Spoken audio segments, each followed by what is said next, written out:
wabarakatuh. Selamat pagi Bapak dan Ibu semua, salam sehat dan salam sejahtera untuk kita semua.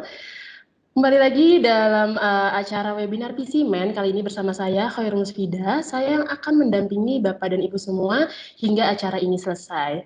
Sebelumnya saya ingin mengucapkan terima kasih karena Bapak dan Ibu telah meluangkan waktunya untuk hadir bersama kami di sini dalam acara webinar yang berjudul Enforce Business Rules by Automation of Digital Document Workflow.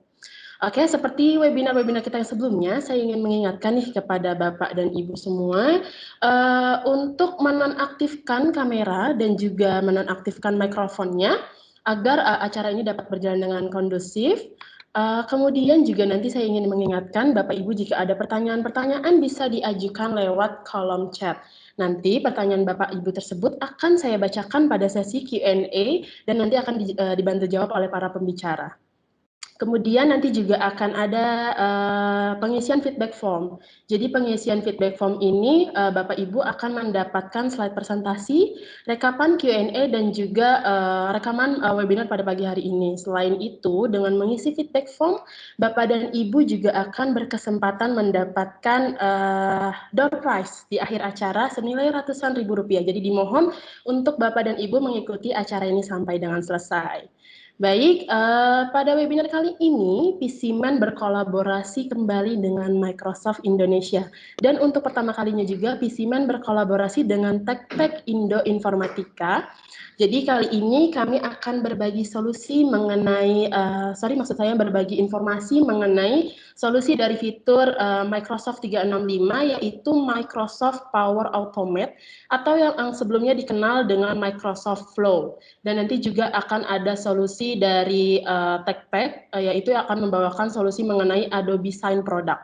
Nanti juga akan ada demo-demo. Jadi dimohon Bapak Ibu untuk mengikuti acara ini sampai selesai. Kemudian saya ingin memperkenalkan pembicara yang akan hadir pada pagi hari ini. Pembicaranya yaitu akan ada Bapak Poni Halim. Bapak Poni Halim ini selaku VP of Technology dari PCman, nanti akan berpresentasi mengenai fitur-fitur dari Microsoft Power Automate. Nanti juga akan ada sesi demo dari Mas Angga. Mas Angga juga dari PCman yang akan mendemokan fitur-fitur dari Microsoft Power Automate. Kemudian akan ada Bapak Thomas. Bapak Thomas ini merupakan Director of TechPack Indo Informatika. Dan kemudian nanti akan ada sesi demo dari Adobe Sign ini yang akan dibawakan oleh Bapak Reynaldo yang merupakan Adobe Document Cloud Technical dari TechPack Indo Informatika. Baik, tanpa berlama-lama, saya ingin langsung saja kita mulai ke sesi kita yang pertama, yaitu sesi dari Bapak Poni Halid. Untuk Pak Poni, apakah sudah ready Pak Poni? Saya akan membawakan pengenalan mengenai Microsoft Power Automate yang adalah bagian dari keluarga Power Platform, ya, Microsoft Power Platform. Ya. Dan desain juga akan dibantu demonstrasi sedikit ya Power Platform oleh rekan saya Angga. Ya. Baik, apakah slide saya bisa terlihat?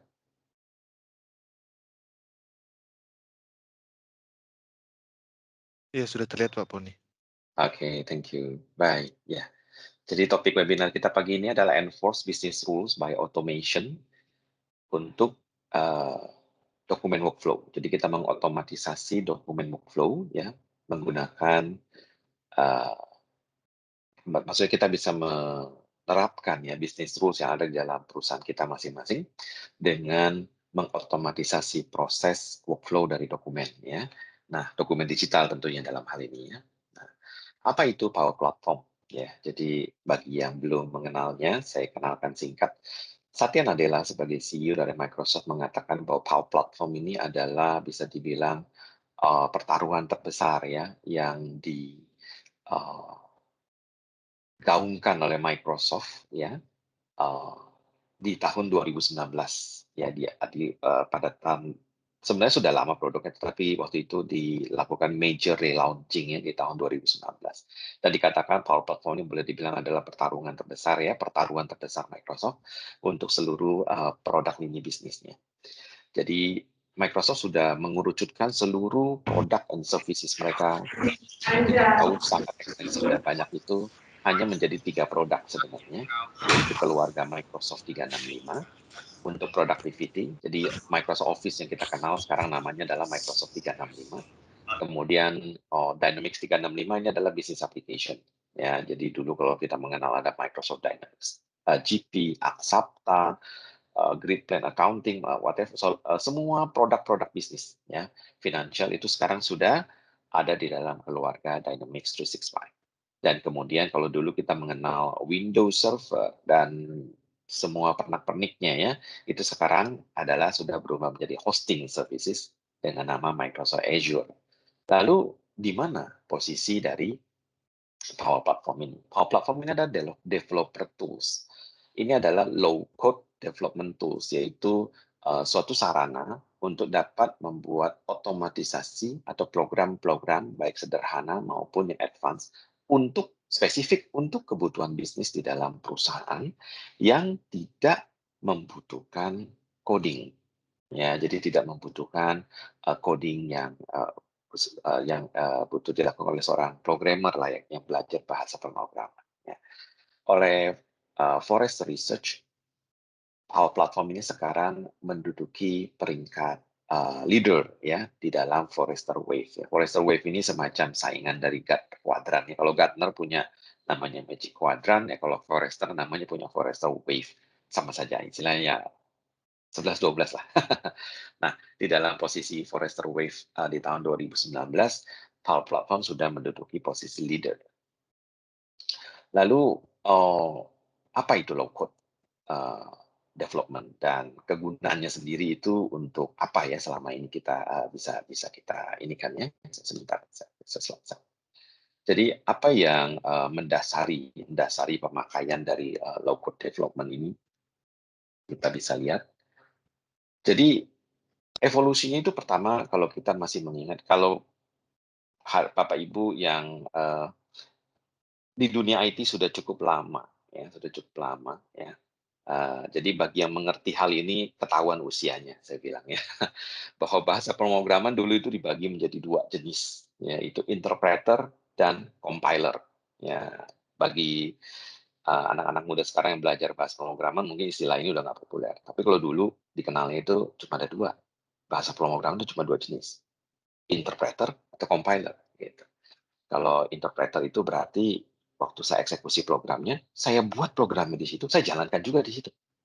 Nah, kalau compiler saya buat dalam bahasa dalam bahasa pemrogramannya di dalam environment sendiri, nanti dikompil dulu jadi aplikasi, baru aplikasinya berjalan, gitu ya. Tetapi jadi konteks pada saat itu bagi perusahaan yang ingin memakai bahasa pemrograman pun perlu mengenal istilah ini dan memilih kita mau pakai interpreter atau compiler, ya plus minusnya. Jadi technical sekali gitu ya. Nah, lalu dunia berkembang dan mulailah banyak aplikasi-aplikasi jadi yang dibuat. Nah, jadi konteks perusahaan tidak lagi terlalu mengurus bahasa pemrograman yang kamu pakai, terserahlah. Kamu mungkin mau pakai interpreter, mau pakai compiler, idenya adalah apa sih fitur dari aplikasi yang dibutuhkan oleh perusahaan, nah itu yang dibeli. Ya. Nah, tetapi ini ada plus minusnya. Ya, kalau di pemrograman seperti interpreter itu waktu itu dikenal dengan istilah ya supaya lebih mudah diubah kemudian tinggal jalankan lagi. Tapi masalahnya yang perlu mengedit programnya tetap ada programmer. Sedangkan di package software semuanya memang sudah serba jadi, tapi jadi kaku gitu ya. Kalau mau nambahin sesuatu ya harus balik lagi ke pembuat aplikasinya gitu. Lalu dunia berkembang dan mulailah dikenal dengan istilah middleware untuk menjembatani beberapa aplikasi-aplikasi buatan dari masing-masing ini supaya sedikitnya bisa saling ngobrol lah gitu. Nah, lalu apa yang kemudian mendasari terobosan terakhir ini ya? Apa itu low code development? Low code development ini bisa dianggap seperti kita melihat Lego ya. Jadi kita memiliki fleksibilitas dan dimiliki dari saat dulu menggunakan bahasa pemrograman, tapi kita juga memiliki keunggulan yang ditawarkan oleh package software. Package software itu kan menawarkan karena produk jadi less buggy ya. Begitu kita mulai pakai, ya bugnya udah nggak terlalu banyak. Tapi kalau kita baru develop, ya tentu kita harus melewati proses yang menyakitkan, kita bilang painful, sampai code itu matang. Ya, semua bugnya udah selesai, dan kemudian ya baru bisa menikmatinya. Tapi kesulitannya adalah pada saat suatu code itu dinyatakan sudah matang, tidak bagi lagi, kebutuhannya sudah berubah. Gitu. Jadi ini dua dilema yang ada ya dengan sistem pengembangan software yang lama, ya kita bilang menggunakan berbasis bahasa pemrograman maupun sistem pengembangan aplikasi yang sudah menggunakan paket program jadi, dua-duanya punya plus minus. Nah, low code development ini menjadi jembatannya. Ya, sekarang menjawab seluruh tantangan itu. Lalu, kenapa low code development ini menjadi populer? Ya jelas, karena low code development ini bisa dibilang, maaf ya, ini tidak muncul di saya. Ya, oke, ini dia. Salah satu kelebihan dia yang paling penting di sini adalah kita bilang kemungkinan gagalnya jauh lebih rendah. Seperti saya bilang, kalau kita mendevelop suatu aplikasi, uh, ada proses waktu yang dibutuhkan, ada proses untuk mendefinisikan kebutuhan, dan kemudian ada proses pembangunan, dan kemudian ada proses implementasi. Dan pada saat diimplementasi, bisa saja baru keluar masalah-masalah yang sebelumnya belum terlihat, ya karena barangnya aplikasinya belum dijalankan. Ini hal yang umum terjadi. Bahkan dengan seluruh teknik pengembangan atau pengembangan software terkini pun yang disebut agile, sprint, ya, scrum, whatever, idenya resiko ini tetap ada, ya, karena pada dasarnya tetap ada proses definisi kebutuhan, proses building, dan proses implementasi. Dan karena tidak ada yang sempurna, ya, tidak mungkin kita bisa mengadres seluruh hal-hal yang bisa terjadi atau akan terjadi pada saat implementasi tanpa kita mencoba jalan.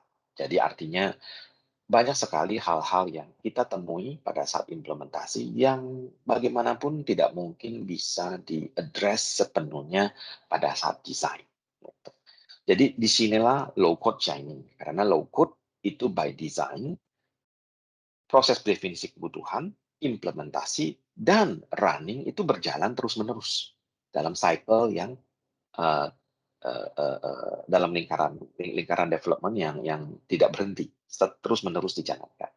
Best practice-nya, bahkan low code development ini itu diterapkan di dalam company sendiri sebenarnya. Jadi bagian vendor itu banyak yang diposisikan sebagai kita bilang knowledge transfer, mentransfer knowledge kepada internal company dan kemudian company menjalankan. Tapi tentu tetap terbuka kesempatan bagi company yang ingin men-take advantage low code development ini, tapi tidak willing untuk invest resources, tetap bisa di-outsource saja. Tetapi cara kerja outsource-nya pun jadi simple ya, jadi boleh dibilang dikontrak saja sekian days dan akan dikerjakan sesuai kebutuhan perusahaan. Karena prinsip dari desain kebutuhan, pembangunan aplikasi, sampai menjalankannya itu di dalam cycle yang sangat pendek. Jadi kemungkinan berhasilnya juga sangat tinggi. Karena toh begitu dijalankan nggak cocok ya tinggal diubah lagi aja. Ya, tidak perlu ada kontrak berkepanjangan yang menghalangi ya perubahan-perubahan yang dibutuhkan pada saat implementasi aplikasi tersebut. Nah, kemudian kita bilang keuntungan kedua tentunya adalah waktu, ya, dari definisi kebutuhan sampai produk itu siap dipakai. Kalau secara tradisional itu bisa butuhkan bulanan, bahkan ada yang juga sampai tahunan, maka kalau di dalam dunia low code itu hitungnya adalah hari, yang maksimal juga minggu, ya, dari definisi kebutuhan sampai aplikasinya siap digunakan. Nah, yang ketiga, nah ini kultural ya, secara culture. Jadi kalau di traditional development itu biasanya selalu sang developer itu selalu dalam keadaan stres berat, pasti dikejar-kejar ya oleh kebutuhan bisnisnya ya, itu selalu ya seperti itu. Karena prinsipnya bisnis kan tentunya mau cepat dipakai, tapi juga sekaligus maunya fleksibel. Begitu ada perubahan yang maunya langsung bisa dinikmati.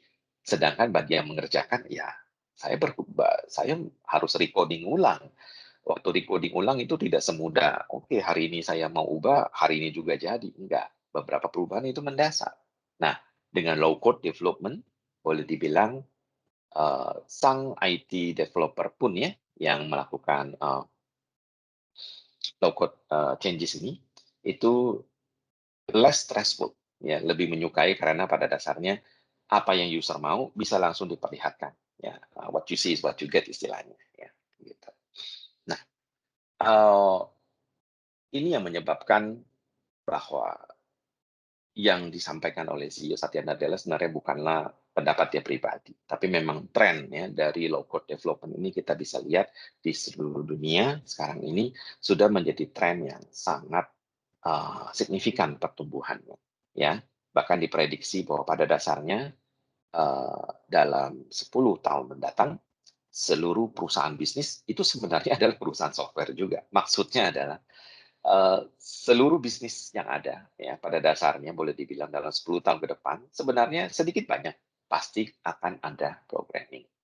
Tidak heran juga kalau kita melihat ke anak didik kita sekarang yang seperti anak saya masih sekolah di SD kelas 2 sudah ada mata pelajaran programming. Memang menggunakan yang sangat intuitif seperti Scratch ya, Scratch Junior ataupun Scratch ya, itu aplikasi untuk mengajarkan pemrograman yang di-develop oleh MIT dan sekarang banyak sekali diadopsi sekolah-sekolah dasar ya dan juga banyak sekali sekolah-sekolah pemrograman yang ditujukan ya kepada anak-anak sekolah dasar ya.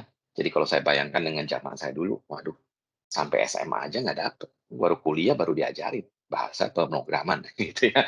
Itu jauh sekali bedanya. Tapi memang itulah yang terjadi ya. Jadi itulah yang terjadi dalam dunia bisnis ini.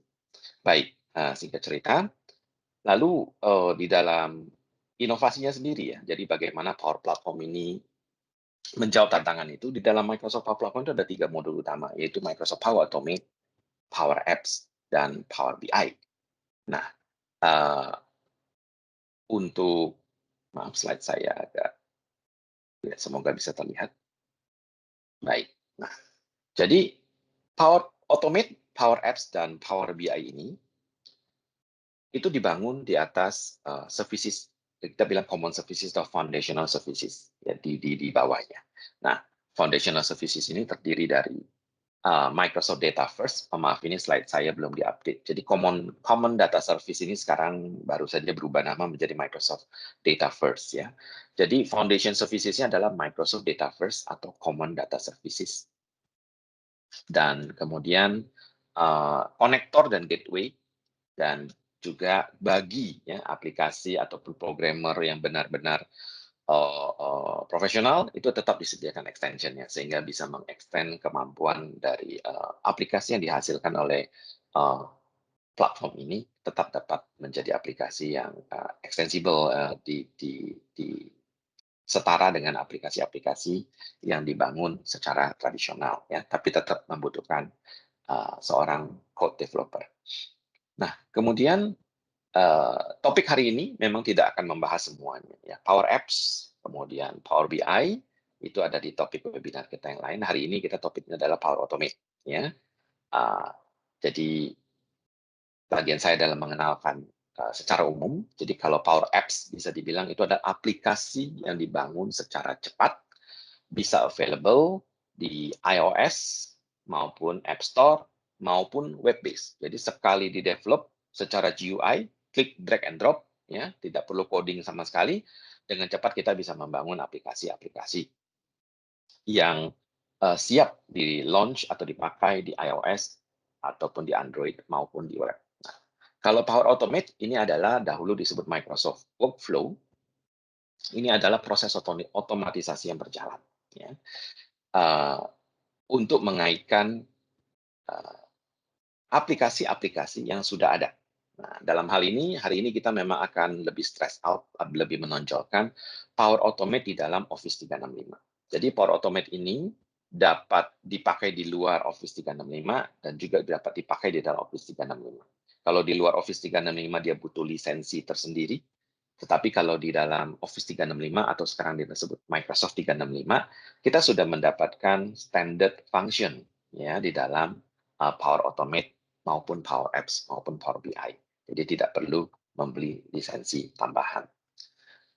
Power Automate secara fitur pada dasarnya adalah melakukan otomatisasi terhadap proses-proses bisnis. Nanti kita akan lihat demonya sebentar lagi setelah ini. Ya, slide saya 5 menit lagi kita akan lihat demonya. Tujuannya adalah menghemat waktu kerja kita di dalam perusahaan Jadi hal-hal yang misalnya mengotomatisasi bagaimana sebuah dokumen bekerja, bagaimana mengotomatisasi, oh kalau dari email masuk, ini harusnya menjadi disimpan ke folder ataupun mungkin kemudian diproses lagi lebih lanjut di aplikasi-aplikasi internal kita, semuanya sekarang dapat dilakukan dengan mudah dengan Power Automate. Dan Power Automate juga mendukung Robotic Process Automation, ya, RPA. Ini fitur baru yang membutuhkan lisensi tambahan jika dibutuhkan untuk mengekstend kemampuan Power Automate ini. Kemudian umumnya Power Automate ini dipakai untuk apa? Ini contohnya, ya. Jadi ambil contoh, Power Automate ini sangat cocok digunakan. Oh, kita ingin merespon atau membuat sebuah tindakan terhadap email-email yang masuk ke dalam alamat-alamat email tertentu dalam perusahaan. Oke, ini kalau ada alamat email masuk ke info, ternyata ada kata-kata berhubungan dengan produk yang kita jual mungkin, maka ini langsung di pipeline, ya, langsung di forward atau dimasukkan ke dalam opportunity list bagi produk tersebut. Product manajernya di alert, dan kemudian mungkin salesnya juga mendapatkan infonya di bagian email. Nah, hal-hal seperti ini sekarang dengan mudah dapat di-automate, ya, di dalam Power Automate. Kemudian kita juga bisa melakukan berbagai hal-hal yang sifat administratif, ya. Mungkin kalau email masuk dengan subjek tertentu, attachment-nya langsung disimpan di dalam OneDrive, ya, misalnya begitu, ya. Dan selanjutnya lagi, ya, mungkin meng-create laporan langsung di dalam Excel berisi mengenai email-email yang masuk ataupun mengenai data-data yang masuk. Itu juga semua bisa dilakukan dengan mudah sekarang. Di dalam Power Automate sendiri, ya, dia menggunakan sistem security yang cukup simple, ya, tapi tetap sudah cukup sesuai kebutuhan perusahaannya. Memang tidak bisa sampai advance sekali, tidak sampai granular, tapi idenya adalah dia dibangun di atas 4 pilar security, ya. Jadi setiap user di dalam perusahaan itu dikategorikan di dalam salah satu role ini, ya, yaitu satu, sisi administrator. Nah, ini anggaplah yang punya akses terhadap semua aplikasi dan data.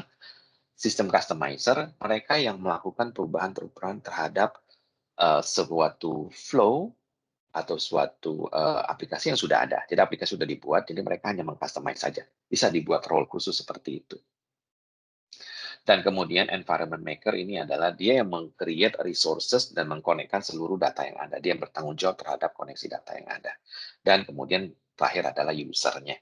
Usernya ini adalah mereka yang menjalankan atau menikmati pemakaian aplikasi itu saja. Jadi secara umum sederhana tapi bisa menjawab berbagai skenario yang dibutuhkan di dalam perusahaan.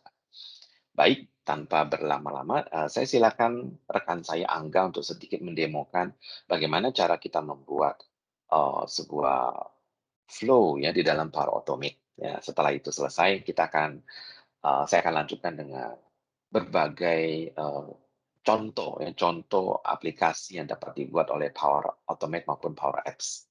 Silakan Angga.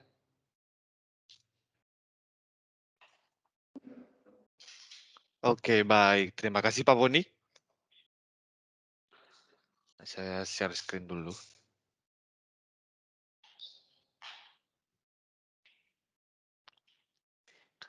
Oke, baik. Perkenalkan sebelumnya, nama saya Angga, saya engineer dari PCMan. Pada kesempatan kali ini saya akan sedikit mendemokan beberapa fitur dari Microsoft Power Automate, dan saya juga mengintegrasikannya dengan Adobe Sign. Nah, dalam demo kali ini, Microsoft Power Automate saya integrasikan dengan Microsoft Teams, lalu dengan SharePoint, lalu dengan Adobe Sign. Nah, bagaimana cara kerjanya? Dalam demo kali ini saya sudah membuat sebelumnya sebuah dokumen approval, di mana approve itu memerlukan 2 level approval, yaitu level pertama yaitu koordinatornya, dan level kedua adalah direkturnya. Nah, jika koordinator sudah approve dokumen tersebut, maka akan dilanjutkan ke si direkturnya. Nah, ketika si direktur sudah approve dokumen tersebut, maka dokumen tersebut akan dipindahkan ke dalam sebuah dokumen library yang bernama final approval. Di mana ketika sebuah dokumen ini sudah di dalam final approval, maka sudah final, sudah di-approve, maka akan memerlukan tanda tangan, e-signature. Nah, untuk e-signature ini saya integrasikan dengan Adobe Sign. Nah, di mana sebelumnya saya sudah membuat sebuah Teams dan channel. Nah, di mana nama channel ini ada notifikasi workflow. Dan saya sudah menambahkan dua tab, di mana dua tab ini terintegrasi dengan SharePoint. Jadi, semua file ataupun seluruh dokumen digital yang memerlukan e-signature, memerlukan sebuah approve, akan kita buat centralized, di mana semua dokumen tersebut akan diupload di dalam dokumen library yang bernama upload zone. Nah, ketika dokumen tersebut sudah di final approve, akan otomatis di-move ke dalam dokumen library final approval. Nah, bagaimana untuk statusnya?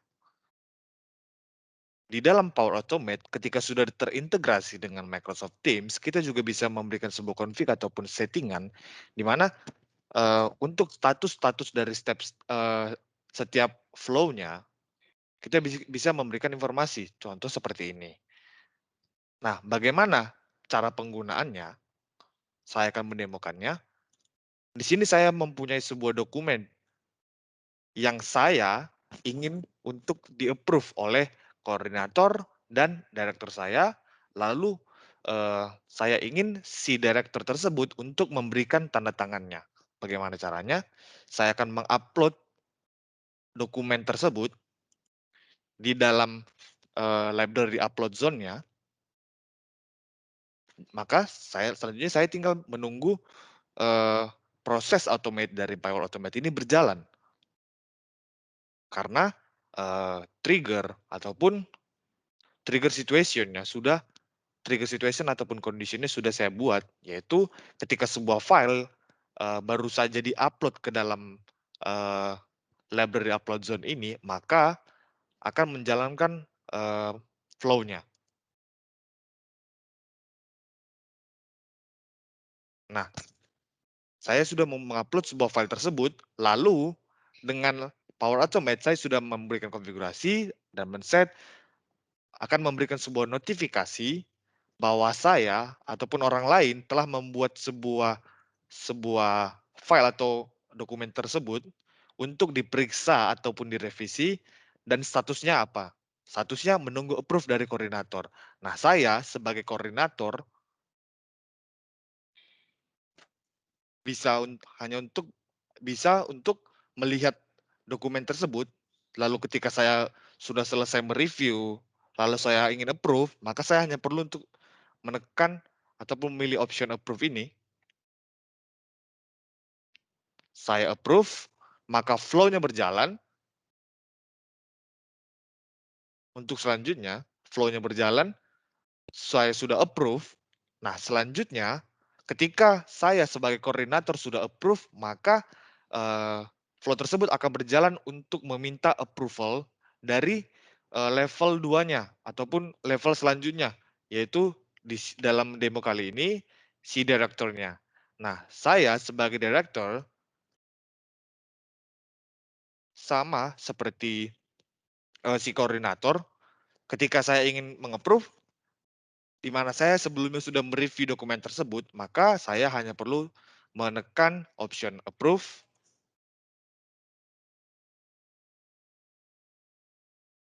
Saya sudah approve, saya bisa lihat status dari dokumen tersebut sudah bagaimana. Nah, statusnya saat ini adalah file move to final approval library. Karena sebelumnya dokumen tersebut sudah di-approve oleh si koordinator dan direktur. Nah, ketika mereka berdua sudah approve, maka dokumen ini akan dipindahkan ke dalam upload ke dalam final approval library secara otomatis. Nah, ketika dokumen ini sudah sampai di dalam final approval library, maka akan memberikan notifikasi kepada saya sebagai orang yang diminta untuk memberikan e-signature, memberikan tanda tangan. Maka apa yang perlu saya lakukan ketika saya menerima notifikasi tersebut, saya hanya perlu untuk menekan link yang sudah tersedia. Nah, Ini adalah contoh notifikasi dari Adobe Sign ketika saya diminta untuk memberikan e-signature. Saya hanya perlu untuk mengklik link tersebut. Baik. Oke, sebentar.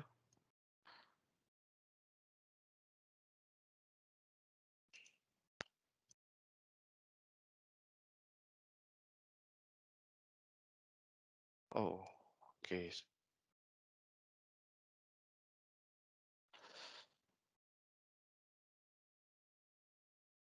Ya, minta maaf sebelumnya, Adobe Sign-nya saya coba reload dulu.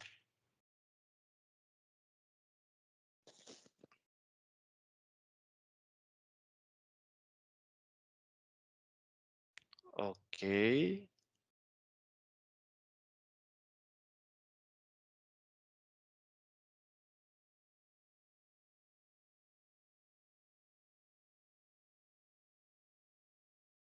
Nah, saya sudah mendapatkan notifikasi bahwa saya diminta untuk memberikan tanda tangan pada dokumen ini. Saya diminta untuk tinjau, review, dan saya diminta untuk menandatanganinya. Lalu saya klik link tersebut. Lalu bagaimana si user yang merequest tanda tangan ini mengetahui status dokumennya? Kita bisa lihat di dalam channel dari langsung di dalam bisa. channel dari Iya. Microsoft Teams, di dalam channel dari notifikasi workflow yang sudah kita buat sebelumnya. Nah, notification from Power Automate, file tersebut sudah di-create. Nah, ketika kita menandatangani dokumen tersebut,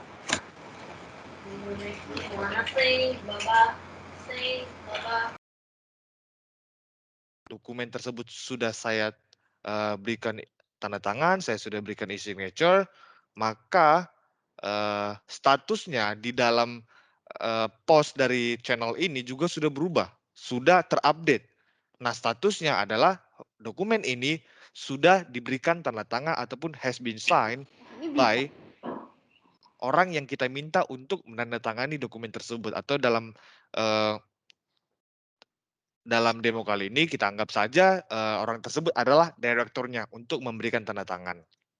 Nah, contoh seperti itu. Nah, ketika si user atau seseorang yang tersebut yang meminta tanda tangan atau meminta approval terhadap dokumen ini, ketika dia melihat status, statusnya sudah ditandatangani, sudah diberikan tanda tangan, maka si user tersebut juga akan mendapatkan notifikasi bahwa dokumennya ataupun filenya tersebut sudah diberikan tanda tangan. Jadi dia hanya ketika sudah mendapatkan status bahwa dokumen tersebut sudah ditandatangani, maka dia hanya perlu untuk mendownload ataupun memprint file ataupun dokumen tersebut. Nah, itu adalah salah satu contoh penggunaan dari Power Automate, di mana dalam hal kali ini kita tambahkan integrasi dengan Adobe Sign untuk e-signature. Oke, sekian demo dari saya. Saya kembalikan lagi ke Pak Poni. Silakan, Pak Poni. Ya, terima kasih Angga untuk demonya. Contoh atau use case yang ada yang kita bisa lakukan ya, kita bilang yang kita bisa lakukan dengan Power Automate ini. Ini ada beberapa sampel slide. Power Automate ini beserta dengan Power Apps dan juga Power BI sebenarnya tersedia, seperti saya sampaikan di awal, tersedia di dalam lisensinya tersendiri. Tapi bagi kita yang sudah memakai Microsoft 365, ya, kita mendapatkan benefit, yaitu mendapatkan Power Platform for Microsoft 365 included ya di dalam setiap plan Microsoft 365 yang ada. Mulai dari yang versi paling sederhana yaitu Microsoft 365 Business ya, sampai maupun yang standar dan yang premium. Jadi baik Microsoft 365 Business Series maupun Microsoft 365 Enterprise Series ya. Semua produk bundling dari Microsoft 365 yang paling bawah sekalipun itu sudah mendapatkan fitur Power Automate and Power Apps maksud saya, dan Power BI yang disebut dengan Microsoft Power Platform for Office 365. Memang ada batasannya, yaitu kita hanya bisa berinteraksi dengan data-data yang ada di dalam Microsoft 365 itu sendiri. Kalau sampai aplikasi kita butuh berinteraksi dengan data-data di luar dari Microsoft 365, bisa berinteraksi dengan database kita sendiri, ataupun dengan external application kita, ya itu membutuhkan lisensi terpisah. Yang tadi didemokan oleh Angga sepenuhnya berjalan di dalam Microsoft Power Automate for Microsoft 365 saja. Dan tadi dia mencontohkan juga bagaimana maka kita bisa integrasi dengan aplikasi tambahan di luar seperti Adobe Sign. Ya. Nanti mengenai kemampuan Adobe Sign secara lengkap juga akan ada sesi setelah ini. Ya. Kita melihat full capability dari Adobe Sign. Berbagai contoh yang ada, kita Microsoft sendiri sebagai yang mendevelop Microsoft Power Platform ini juga menggunakan Power Apps dan Power Automate-nya untuk banyak meng-create otomatisasi dalam lingkungan kerjanya sendiri, ya, terutama di bagian HR yang berhubungan dengan HR activity, ya, seperti permintaan cuti, liburan, lalu mungkin ada booking facility, ya, booking kendaraan, kemudian bahkan sampai yang sederhana misalnya kantinnya sendiri menyediakan menu untuk order, itu pun semuanya hal-hal tersebut bisa di-automate ya. Nah, itu bisa menjadi kita bilang pilot project ya bagi perusahaan-perusahaan jika ingin mencoba menjalankannya. Nah, tapi kemudian berangkat lebih serius, benar-benar mengautomate dan integrate dengan seluruh aplikasi-aplikasi bisnisnya, bisa sampai ke ERP atau ke CRM sistemnya untuk yang lebih kita bilang yang lebih ekstensif lagi kegunaan. Kemudian perusahaan yang juga banyak yang menggunakan untuk melakukan manajemen shift kerja ya dengan mudah itu sekarang bisa dibuat langsung di dalam Power Apps. Kemudian kita juga bisa membuat aplikasi untuk audit ya dan juga lazim disebut dengan Canvas App, yaitu pada dasarnya kita misalnya suatu field service ya, seorang user perlu mendata suatu tempat yang memang misalnya melakukan survei terhadap data tempat yang sudah dikunjungi, itu apps-nya bisa dibuat dalam sekian hari saja, bisa langsung dipakai, sudah lengkap dengan kemampuan. Setelah dia agentnya login, mengisi alamat di mana dia lokasinya berada, bisa menggunakan koordinat GPS untuk meng-capture lokasinya, menggunakan kamera di HP-nya untuk men-take picture lokasinya, dan semuanya itu kemudian datanya akan terupload otomatis di dalam Microsoft 365. Ya. Hal itu sekarang bisa dikerjakan dengan cepat, ya, dalam hitungan seminggu, dalam hitungan hari dan minggu bisa selesai dan siap diaplikasikan. Jika perlu penambahan field tertentu bisa langsung diedit saja. Ya. Dan berbagai contoh-contoh lain yang dapat digunakan. Di sini saya ada beberapa, ya di sini saya ingin share satu juga. Ini adalah contoh bagaimana seorang car sales agent ya, jadi penjual mobil di dalam showroom, dia seluruh salesnya dilengkapi dengan Power Apps. Jadi mereka itu memodify dengan sistemnya, istilahnya mobil-mobil terbaru, fitur-fitur terbaru. Kemudian ada beberapa pertanyaan yang berdasarkan hasil survei untuk membantu sang sales supaya bisa memberikan informasi lebih lengkap pada calon pelanggan. Karena diterapkan secara low code, ini bisa sangat dinamis ya. Dalam setiap minggu bahkan bulan ya, setiap bulan bahkan minggu, jika memang perlu diubah, ditambahkan suatu misalnya kuesioner baru ya, perlu mengubah bahkan tampilan atau cara kerja dari aplikasinya, itu semua bisa dilakukan dengan sangat cepat. Ini adalah agent perhotelan, mereka menggunakannya untuk memberikan sekali lagi personalized services kepada pelanggan-pelanggannya. Ini contoh insurance agent di Jepang. Ini maaf masih berbahasa Jepangnya. Jadi insurance agent ini dilengkapi dengan kemampuan sudah terkoneksi ke seluruh data nasabah, sehingga setiap kali dia bertemu dengan nasabahnya, dia bisa mendapatkan seluruh informasi yang dia butuhkan ya, mengenai biodata, polisnya kapan perlu renewal ya, data anaknya sudah ada asuransi atau belum dan sebagainya. Ya, itu semua langsung ditarik datanya dari database data ERP database mereka sendiri, ya, tanpa perlu meng-create aplikasi tambahan, hanya menggunakan Power Apps dan Power Automate saja. Dan berbagai contoh lain.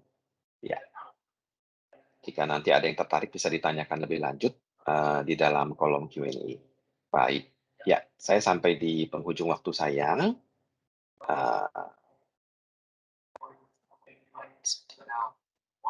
Ya, saya sampai di penghujung waktu saya. Jadi nanti setelah sesi ini akan ada sesi dari rekan kita ya, TechPack, yang akan membawakan mengenai Adobe Sign dengan seluruh fitur-fitur terkait dan apa saja yang kita bisa dapat lakukan dengan aplikasi productivity ini. Oke, mohon dibantu apakah sudah tampil? Saya akan lanjut langsung mulai aja ya. Oke, selamat pagi semua. Nama saya Thomas Lo. Saya adalah Direktur dari PT TechPack Indo Informatika, eksklusif Adobe Sole Distributor di Indonesia. Adobe memiliki kantor cuma di perwakilannya di Singapura. Jadi mereka itu meminta kami sebagai satu-satunya distributor dan sebagai juga perwakilan mereka untuk Indonesia. Jadi seandainya ada hal-hal yang mengenai Adobe, seperti misalnya ada masalah dengan support, masalah dengan produk update, ya, kebutuhan mengenai licensing, kemudian ingin mendapatkan semua update, bisa nanti bersama dengan partner-partner seperti PCMan dan nanti akan kami bantu. Oke, di webinar siang ini kita akan membahas mengenai bagaimana kita mentransformasi secara digital untuk efisiensi kerja kita. Salah satunya dengan platform namanya adalah dari Adobe. Dan Adobe ini memiliki platform yang disebut dengan Adobe Sign. Kita tahu bahwa di era pandemi ini, bahwa mau tidak mau kita semua harus bekerja dengan lebih produktif, lebih efisien di mana saja dan kapan saja. Salah satu tantangannya di era pandemi adalah bagaimana kita bisa menandatangani sebuah dokumen tanpa harus hadir secara fisik di kantor ataupun secara mungkin tatap muka. Nah, solusi dengan tanda tangan elektronik ini adalah merupakan suatu solusi yang sangat membantu di era pandemi ini. Terutama adalah bagaimana kita mempercepat sebuah proses untuk mendapatkan sebuah approval atau sebuah tanda tangan secara elektronik di mana saja dan kapan saja dengan device yang kita miliki, misalnya dengan laptop ataupun dengan handphone kita. Pertanyaan sekarang adalah bahwa apakah tanda tangan signature itu legal atau tidak? Itu yang sering kami dapatkan feedback dari customer kami. Kemudian, apakah ada catatannya jika kita menandatangani sebuah dokumen itu secara elektronik? Karena kita tidak melihat langsung orangnya menandatanganinya. Kita juga tidak mungkin tidak melihat proses penandatanganannya dan kita semua itu adalah berbasis secara elektronik digital dan mengandalkan internet. Nah, Adobe Sign ini memberikan semua solusi itu. Bahwa dengan tanda elektronik ini adalah cara yang legal. Bagaimana kita mendapatkan sebuah tanda tangan ataupun approval di atas dokumen elektronik. Dokumen yang kita kirimkan di atas platform Adobe Sign. Pengiriman platform Adobe Sign ini nanti kita bisa lihat di demonya, juga bisa dilakukan melalui Office 365, seperti kita mengirimkan melalui Outlook, melalui Word, melalui Teams, SharePoint, dan sebagainya. Nah, fungsi utamanya adalah kita ingin bagaimana mengganti, atau bukan mengganti secara semua, tapi bagaimana kita membuat ini menjadi sebuah proses transformasi digital, menggantikan tantangan yang basah dengan tantangan secara elektronik. Untuk melihat dari aspek legalitas, ada 3 unsur utama yang mesti dipenuhi atau yang disediakan Adobe Sign. Pertama adalah kita mengetahui identiti orang itu yang menandatangani. Walaupun kita tidak memiliki langsung orang memproses tanda tangan tersebut, tetapi Adobe Sign itu bisa mencatat siapa yang menandatanganinya. Email yang diberikan itu adalah menjadi satu basic identity yang mungkin kita setuju, kita kirimkan kepada orang itu. Kemudian, kita juga Adobe Sign memiliki yang disebut dengan autentikasi. Kita bisa memberikan password, memberikan juga kode, OTP code kepada orang yang kita tuju untuk memastikan bahwa benar orangnya menandatangani itu. Kita bisa mengirimkan melalui jalur terpisah dari email supaya memastikan bahwa orang yang menerima adalah bukan orang yang tidak semestinya berdatangan tersebut. Nah, identity adalah merupakan salah satu syarat dasar untuk kita memastikan bahwa dokumen ini adalah benar ditandatangani oleh orang yang dituju dan atas kuasa dia. Kemudian ini adalah menjadi faktor bahwa ini bukan orang lain menandatanganinya. Yang kedua adalah faktor utama yang disebut dengan integritinya. Artinya dokumen yang sudah ditandatangani itu harus bisa dijamin bahwa itu tidak lagi diubah. Artinya bahwa dokumen ini benar setelah ditandatangani oleh semua pihak itu harus diproteksi, dilindungi, kemudian juga harus dikunci sehingga tidak bisa lagi diubah atau diedit setelah tandatangan terjadi. Nah, DocuSign itu memiliki disebut dengan protection atau encryption terhadap dokumen yang sudah ditangani bersama sehingga tidak bisa diedit dengan menggunakan katakanlah PDF editor atau dengan Acrobat. Yang ketiga adalah ada disebut dengan fungsi adanya adalah intentionnya atau ada kesadarannya bahwa setiap dokumen yang ditangani adalah sesuai dengan aspek legalitas bahwa orang itu menandatangani secara sadar, tidak dibawa paksaan. Artinya juga dia harus menandatangani sebelum dia mengklik untuk sign secara elektronik, dia akan mematuhi bahwa ketentuan bahwa ini adalah benar dan ditandatangani. Nah, 3 unsur utama ini adalah menjadi unsur untuk bagaimana kita menyatakan bahwa sebuah dokumen yang ditangani secara elektronik itu adalah legal. Nah, kita bisa lihat lebih jauh lagi bahwa identity setiap orang yang menandatangani itu akan tercatat. Ada yang disebut dengan audit reportnya. Audit reportnya akan mencatat semua transaksi atau semua kegiatan yang dilakukan terhadap dokumen yang kita kirimkan. Mulai dari dia menerima email itu, kemudian dia membuka email, dia membaca dokumennya, kemudian dia menandatanganinya. Sampai dokumen itu komplit, kemudian di dalam audit report itu ternyata ada emailnya, ada namanya, ada IP address-nya. Untuk memastikan bahwa benar orang yang menandatanganinya. Nah, nanti kita akan lihat lagi bahwa bagaimana ini berhubungan dengan aspek legalitas di Indonesia. Sesuai dengan hukum yang berlaku di Indonesia. Bahwa identity ini adalah penting. Untuk memastikan bahwa orang yang menandatangani adalah benar orangnya dan itu di atas kuasa dia. Yang kedua adalah integritinya. Integritinya adalah bahwa seperti saya bilang bahwa dokumen tangan itu adalah dokumen diproteksi. Artinya setelah tangan itu ada bisa itu memberikan proteksinya terhadap dokumen tersebut. Kemudian dia tidak bisa merubahnya. Selanjutnya adalah mengenai intentionnya. Dengan intention itu bahwa sebelum menandatangani itu orang itu akan menyatakan bahwa dia mesti masukin nama dia lengkap, kemudian dia mesti menyatakan bahwa dia agree terhadap term and condition sebelum dia klik untuk sign. Jadi tidak agree, dia bisa memilih opsi disebut dengan decline dengan memasukin alasan kenapa dia mendecline atau menolaknya. Tapi setelah dia menandatanganinya, maka dokumen ini sudah dinyatakan bahwa dia setuju, sepakat, dan itu adalah sah. Nah, dokumen inilah yang menyatakan bahwa ini memenuhi aspek legalitas. Nanti bagaimana aspek legalitas kita akan melihat setelah saya selesai dengan slide ini, kita akan melihat bagaimana pandangan dari lawyer terhadap aspek legalitas di Indonesia. Nah, untuk platform Adobe Sign ini, dengan solusi electronic signature ini, apa keuntungannya buat kita semua? Pertama, dari sisi adalah bagaimana pengalaman kita. Pertama adalah dengan Adobe Sign ini, kita bisa menandatangani dari mana saja. Itu memudahkan kita, sehingga kita bisa menandatangani dokumen itu dari rumah, dari kantor, dari kita mungkin kebetulan lagi di luar kantor.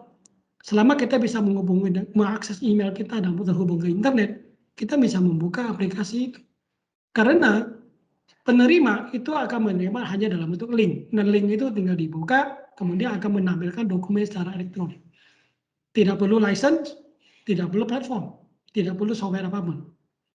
Yang kedua adalah prosesnya sendiri. Itu akan membuat proses ini menjadi sangat cepat. Dengan kecepatan internet, kita bisa menandatangani sebuah dokumen dengan cepat sekali. Kita tidak perlu menunggu. Dan tentu yang ketiga adalah dari sisi confidence, yaitu adalah bahwa dengan teknologi artificial intelligence dari Adobe, ya, dokumen ini memenuhi standar internasional. Kemudian juga standar aspek legalitas. Sehingga bisnis kita akan continue. akan terus berkesinambungan, dan itu juga akan bisa kita memanfaatkan teknologi yang ada seperti dengan dia integrasi dengan teknologi Microsoft, dan juga termasuk dengan adanya yang disebut dengan API untuk aplikasi yang dibangun sendiri. Nah, experience itu sendiri kita bisa melihat bahwa ini adalah bersifat end-to-end, di mana customer itu tidak perlu khawatir apakah harus memiliki license untuk yang menerimanya. Apakah mereka harus hanya akses dengan device tertentu? Tidak. Bisa diakses dari device mana saja. Kemudian mereka tidak perlu license apapun, tidak perlu hafal apapun. Mereka cukup membuka, menerima link, punya email, memasukin verifikasi dan menandatanganinya. Bisa dari browser, bisa dari internet, bisa dari laptop, maupun dari handphone mereka. Dan dari sisi integrasi, Adobe adalah rekomendasi dari Microsoft. Ya, kita lihat bahwa Microsoft begitu banyak solusi yang sudah terintegrasi Adobe Sign adalah untuk add-on-nya, tinggal di-enablekan atau diaktifkan saja. Selain Microsoft, juga Adobe Sign itu juga terintegrasi dengan beberapa prinsip-prinsip global, seperti SAP, Oracle, Salesforce, dan sebagainya. Juga memiliki disebut dengan API-nya untuk integrasi terhadap dokumen yang dibangun sendiri atau custom build application. Selain itu, Adobe Sign juga memiliki workflow. Nah, workflow ini kita bisa desain sendiri. Adobe menyediakan workflow yang sudah ada end-to-end, baik itu secara linear, paralel, maupun kita dengan hybrid. Dan juga kita bisa mendesain sendiri sesuai dengan kebutuhan kita atau sesuai dengan struktur organisasi kita.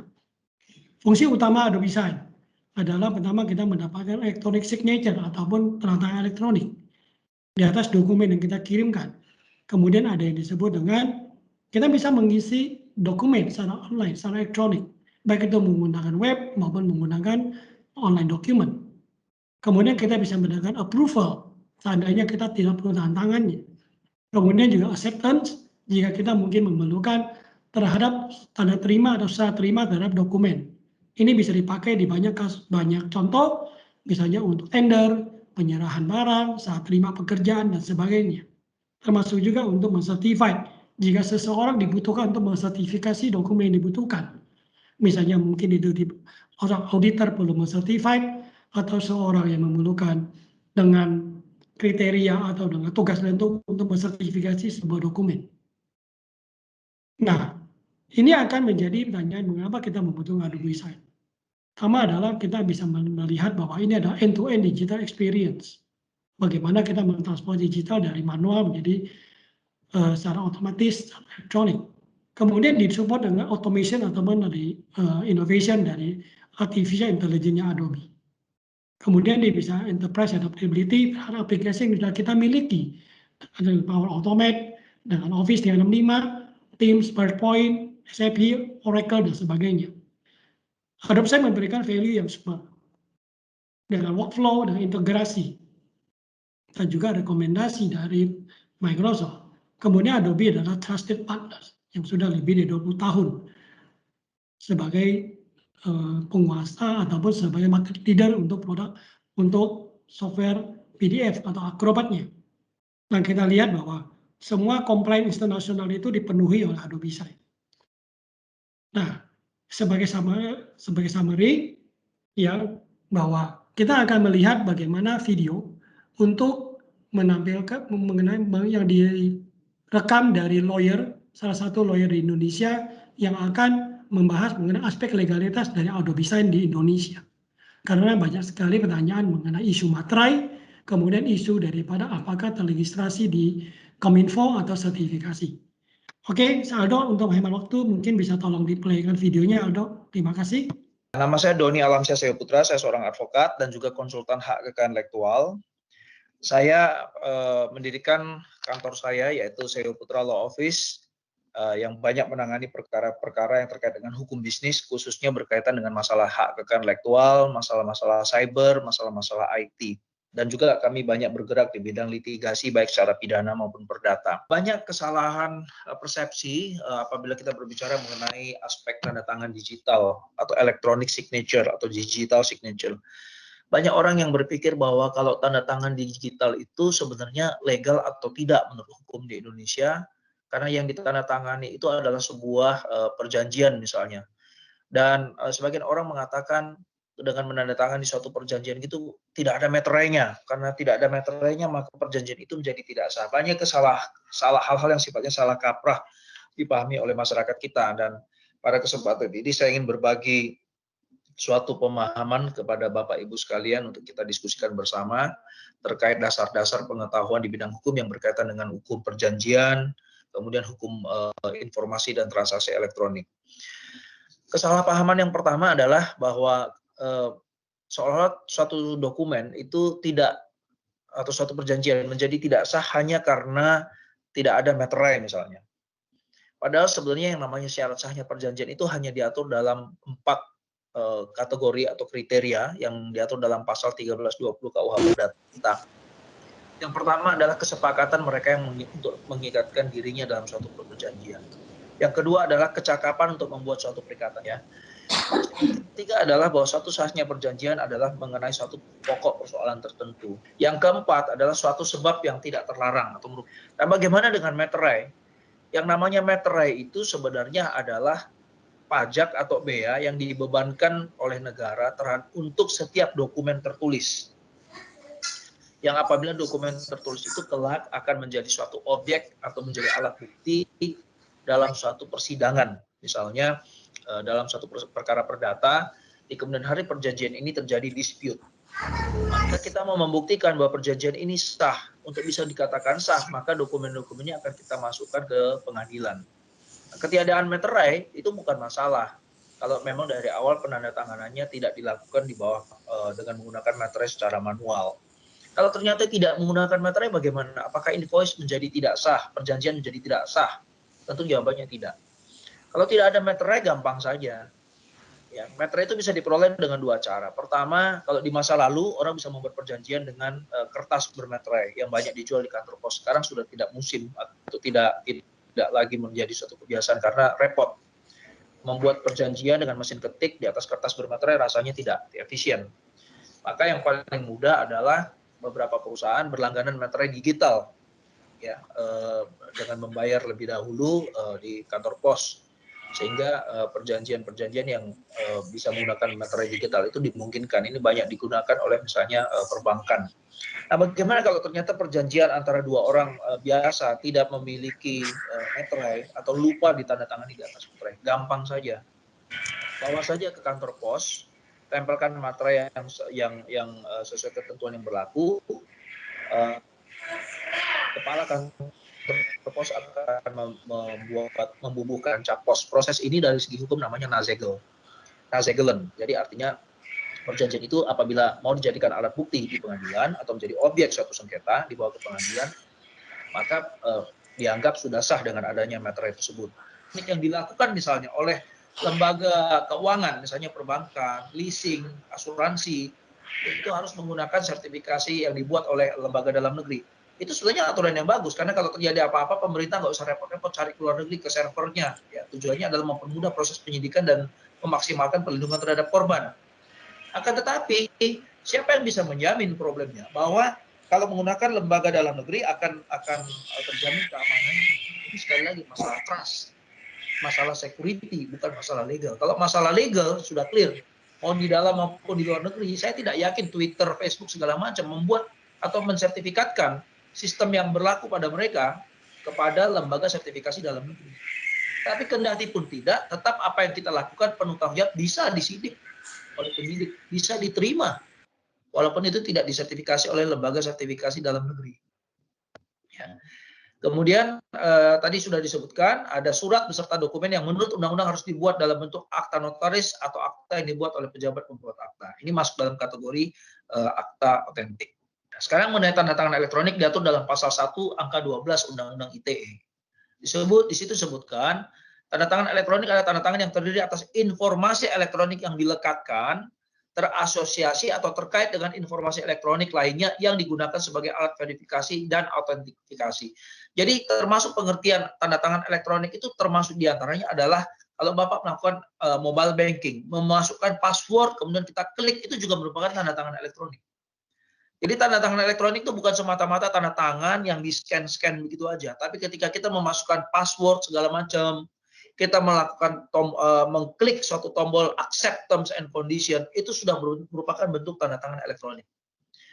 Nah, adanya software-software seperti Adobe Sign itu adalah cara untuk membuat lebih mudah. Apalagi di situ tadi kelebihannya menyebutkan misalnya IP protokolnya. Siapa yang menandatangani, yang klik itu orang yang benar atau tidak. Dengan IP protokol bisa ketahuan di mana, jam berapa, tanggal berapa seseorang mengklik, dan itu diakui sebagai tanda tangan elektronik. Jadi sama saja dengan tanda tangan manual. Kita menandatanganinya sekarang pasti ada hari, tanggal, dan jam, dan seterusnya. Kita bisa mencantumkan di situ. Maka hal yang sama juga terjadi secara elektronik, dan itu harus bisa diterima. Dan ini adalah suatu proses yang memang keniscayaan. Dengan adanya pandemi COVID, tidak mudah orang menandatangani suatu berkas. Maka salah satu solusinya dengan kerja work from home misalnya, itu adalah dengan menggunakan atau mengoptimalkan aset-aset seperti software yang memiliki fitur untuk melakukan tanda tangan elektronik atau tanda tangan digital. Dan tanda tangan tersebut sifatnya harus dapat dijadikan alat untuk diverifikasi dan dapat diautentifikasi. Keabsahan tanda tangan elektronik kemudian diatur dalam PP nomor 71 tahun 2019 yang merupakan peraturan pelaksanaan dari Undang-Undang ITE. Ya. Tanda tangan elektronik memiliki kekuatan hukum dan akibat hukum yang sah selama memenuhi syarat sebagai berikut. Ada 3 syarat. Pertama, data pembuat tanda tangan elektronik terkait hanya kepada penanda tangan. Jadi ada datanya, kita bisa daftarkan penanda tangannya, misalnya nama saya Doni, nama lengkapnya bagaimana, emailnya apa. Di luar email ini kalau tidak terhubung dengan email ini tidak bisa. Itu sebabnya beberapa sistem perbankan kalau kita sudah melakukan mobile banking biasanya ada verifikasi pemberitahuan lewat email. Karena apa? Yang punya email ini pasti satu orang. Oleh karena itu ketika saya melakukan transaksi banking dan sudah selesai, pemberitahuan transaksi tersebut dikirim melalui email. Dan emailnya pasti email saya, tidak mungkin dikirim ke email orang lain. Nah, itulah membuktikan bahwa tanda tangan pembuat data pembuatan tanda tangan elektronik itu terkait dengan hanya penanda tangan. Karena yang punya email hanya saya. Waktu bikin email juga datanya data saya yang melakukan. Itu contohnya demikian. Kemudian data pembuatan tanda tangan elektronik pada saat proses penandatanganan elektronik tersebut hanya berada dalam kuasa penanda tangan. Jadi ketika saya memegang mobile banking saya misalnya lewat handphone, itu betul-betul handphone di bawah penguasaan saya, bukan di bawah penguasaan orang lain. Misalnya.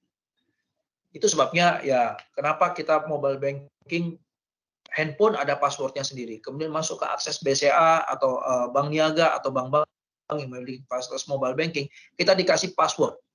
Masukkan username, dan masukkan password. Kadang-kadang setelah masuk password, keluar PIN. Dikirim melalui SMS ke nomor telepon yang milik kita. Tidak mungkin dikirimnya ke nomor telepon yang tidak terdaftar. Kemudian segala perubahan terhadap tanda tangan elektronik yang terjadi setelah waktu penandatanganan itu bisa ditelusuri. Dan itu sebabnya kadang-kadang kita mau mengubah alamat email, kita datang ke bank lagi. Perubahan-perubahan ini kita daftarkan. Segala perubahan terhadap informasi elektronik, PIN saya, data saya, email saya dan sebagainya terkait dengan itu dapat diketahui. Ya. Kemudian tanda tangan elektronik harus memenuhi unsur terdapat cara tertentu yang dipakai untuk mengidentifikasi siapa penanda tangannya.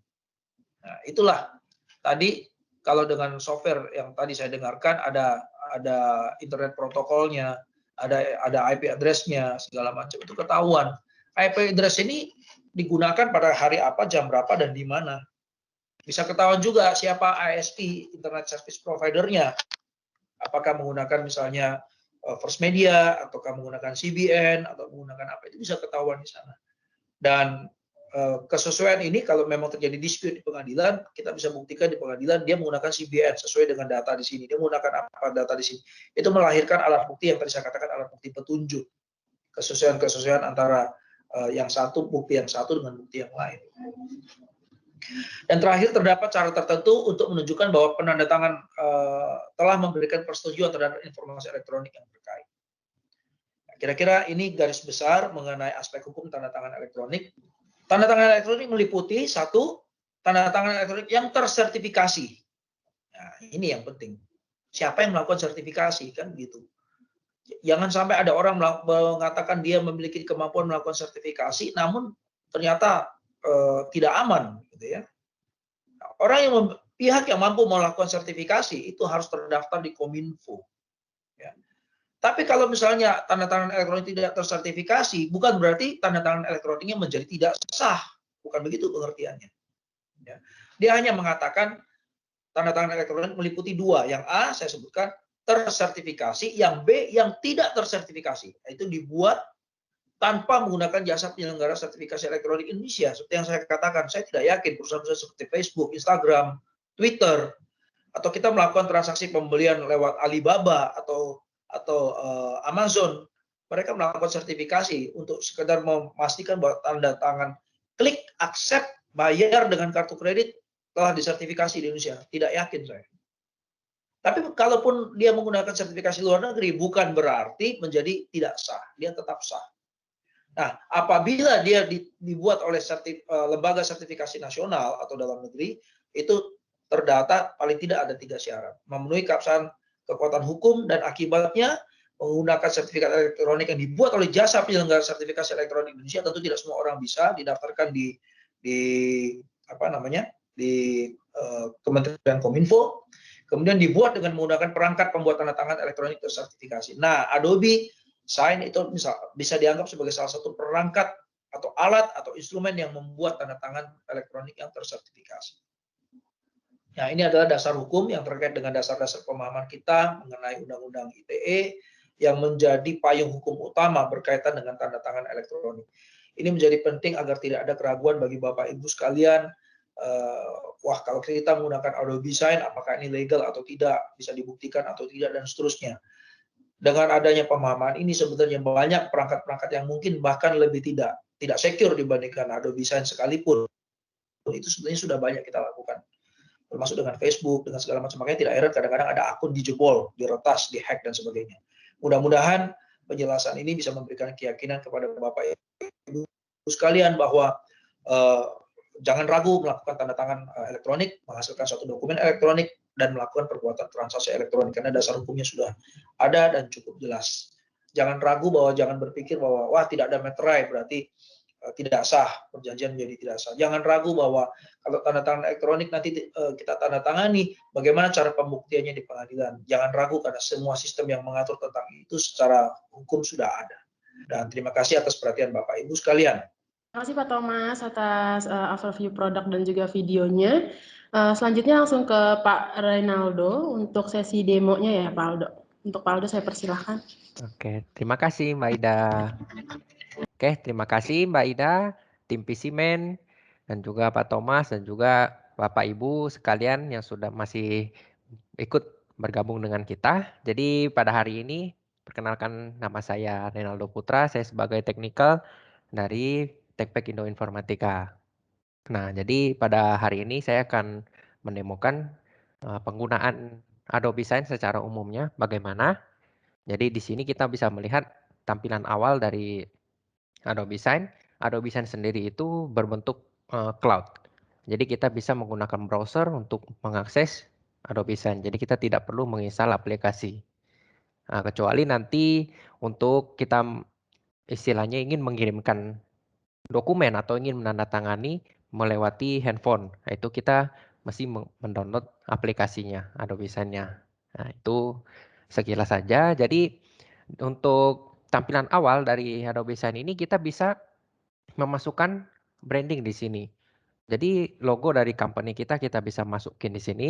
Jadi saat ketika kita ingin mengirim sebuah dokumen, di email nanti akan terlihat bahwa dokumen ini benar-benar dari company kita yang mengirimnya. Jadi terlihat lebih profesional, bukan istilahnya mengirimkan hanya sebuah link semata begitu. Oke, jadi lanjut.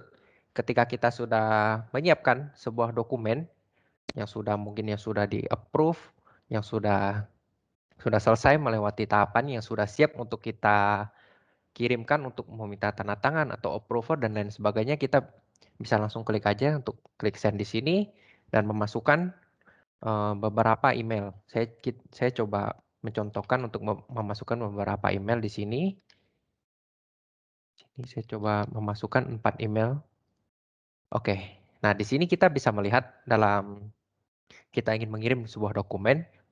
kita bisa melihat ada angka 1, 2, 3, 4 di sini. Inilah maksudnya workflow standar yang dari Adobe Sign sudah ada.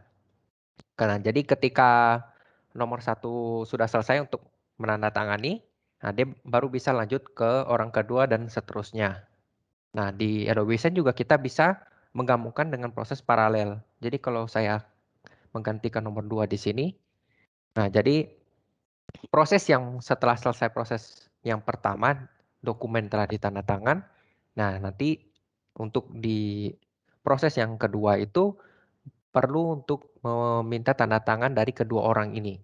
Setelah kita sudah mendapatkan 2 tanda tangan dari orang ini, baru bisa lanjut ke orang yang ketiga. Nah, begitu untuk workflow-nya. Atau kalau kita tidak ingin menggunakan workflow untuk mengirim secara langsung ke 4 orang juga kita bisa. Tinggal kita klik di sini aja. Nah, kira-kira itu untuk awalnya. Kita juga bisa memberikan sebuah role. Jadi kita ada beberapa role di sini. Kita bisa menggunakan sebagai signer, yaitu seorang penanda tangan, approver yang hanya kita menyetujui saja untuk dokumen atau dokumen tersebut, atau acceptor. Kalau acceptor itu lebih ke kita bisa memilih apakah dokumen itu bisa kita accept atau kita tolak. Kalau certificate recipient itu ada gabungan dari acceptor dan juga kita bisa mendelegasikan tanda tangan kita atau approver kita ke orang yang kita tuju. Atau bisa juga dibilang sebagai orang yang benar-benar menyetujui dokumen ini, seperti mungkin orang eksekutif yang lebih tinggi, istilahnya seperti itu. Nah, kalau form filler itu kita bisa gunakan untuk mengisi form. Lagi kita bisa lihat, saya coba set aja mereka sebagai form filler dan 2 orang tanda tangan di sini dan juga 1 approver. Nah, ini untuk autentikasi pertama kita bisa menggunakan emailnya. Nah, dan yang kedua ada autentikasinya.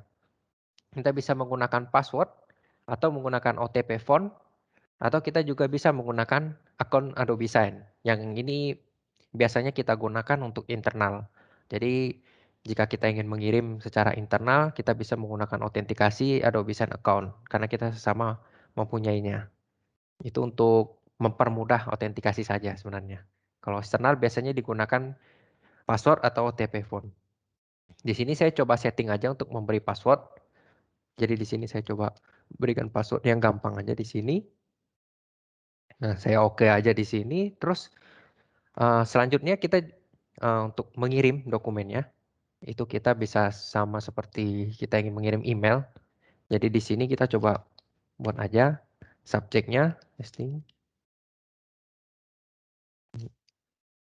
tanda tangan, akan misalkan seperti ini.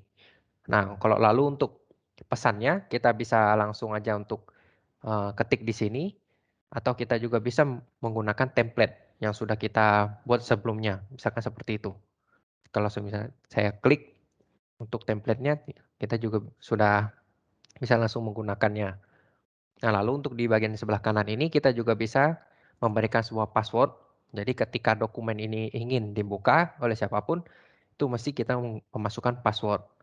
Nah, atau kita juga bisa memberikan deadline untuk dokumen ini, berapa hari, bisa untuk ditandatangan atau di approval dan lain sebagainya. Jadi ketika sudah melewati deadline ini, maka dia otomatis akan dibatalkan dari workflow dokumen tersebut. Nah, dan reminder juga kita bisa berikan apabila dokumen ini sudah kita kirimkan tapi masih belum ditandatangan atau di approve. Nah, untuk filenya kita bisa mengambil dari komputer kita, penyimpanan lokal, atau kita dari template yang sudah kita buat sebelumnya, atau juga dari cloud. Itu kita bisa mengambilnya bebas. Nah, jadi kalau untuk ini saya coba mencontohkan aja, saya mengambil sebuah file kecil, misalnya saya coba contoh di sini. Oke, di sini saya coba pilih yang ini aja, dan saya langsung klik next saja. Nah, nanti saat saya klik next, kita akan dihadapkan dengan tampilan untuk kita mengedit dokumen tersebut. Untuk kita memasukkan field, untuk kita memberikan isi, ataupun kita ingin memberikan tanda tangan. Jadi kita bisa ada dua cara di sini untuk mengisi fieldnya. Kita juga bisa memberikan fieldnya secara manual. Misalkan saya menggeserkan dari kanan, saya klik aja. Atau dari Adobe Sign sendiri ada memberikan sebuah tombol otomatis. Jadi ketika kita klik, dia fieldnya akan terisi sendiri. Kalau lebih pun kita bisa tinggal menghapusnya. Nah, kira-kira untuk field seperti ini, nah kita juga bisa memberikan sebuah kewajiban untuk mengisi. Misalkan di bagian field email ini. Jika kita memberikan sebuah kewajiban untuk mengisi, kita tinggal klik aja require di sini. Dan juga kita bisa memberikan sebuah validasi. Jadi kita bisa gunakan validasi ini untuk mengurangi kesalahan dalam pengisian dokumen. Nah, jadi kita bisa menggunakan validasi seperti ini. Dan juga bisa validasi ada beberapa macam, cuma tidak saya tampilkan semuanya. Jadi kira-kira untuk fieldnya seperti ini. Nah, untuk signature, untuk kolom signature kita bisa memberi lahan untuk masing-masing penanda tangan. Jadi kita bisa mengatur untuk bagian tanda tangannya, dan juga untuk approvernya kita juga bisa memberikan sebuah stamp di sini. Istilahnya tanda bahwa dokumen ini telah di-approve. Jadi saya coba memberikannya dengan Pak Thomas. Jadi setiap field di sini diberikan ke masing-masing orang untuk ditandatangan. Nah, kira-kira seperti ini untuk kita mengedit sebuah dokumen ya. Nah, kita juga bisa menyimpan dokumen ini saat kita mengirim dokumennya. Jadi, walaupun kita suatu saat ingin menggunakan dokumen seperti ini dengan field yang seperti ini, kita bisa centang saja. Nah, jadi bisa langsung disimpan sebagai template. Nah, jadi kita nggak usah berlama-lama, kita bisa langsung klik send aja di sini. Dan setelah klik send, dokumen workflow ini akan berjalan, langsung berjalan. Jadi di sini sebagai isian awal, saya coba akan mengisi aja. Misalkan saya memberikan namanya Naldo. Nah, terus untuk format email yang sudah kita atur tadi. Jadi kalau saya misalkan saya memasukkannya dengan salah, dia tidak akan menerima isian dari email ini. Jadi harus benar-benar sesuai dengan format email yang ada. Jadi ketika saya benar mengisinya, baru dokumen ini menerima isian yang ada di field ini. Nah, jadi kalau kita sudah selesai, kita bisa langsung klik submit aja. Nah, setelah klik submit, kita tidak perlu mengupload dokumen lagi, dan dia bisa langsung secara otomatis terkirim ke dua email yang sudah kita atur. Nah, misalkan saya coba untuk buka dulu email di sini. Nah, di sini sudah terkirim dokumennya. Dan saya coba refresh saja di sini. Untuk yang email keduanya.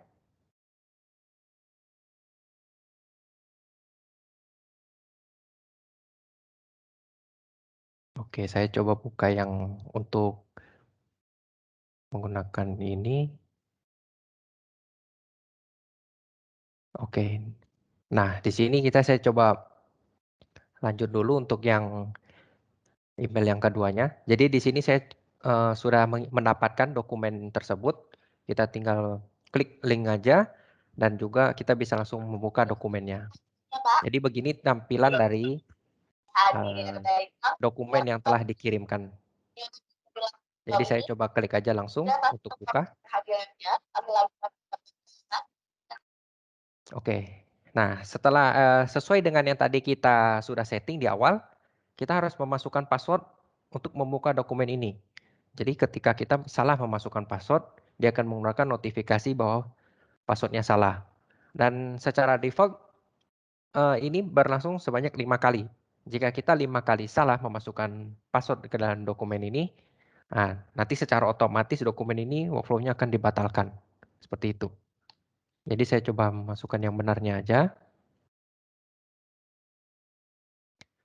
Oke, nah di sini untuk pesannya juga sudah, dan isian juga sudah sama dengan yang tadi di awal. Nah, karena untuk di email ini saya memberikannya di sini, kita tidak bisa menandatangan di sini ataupun di sini.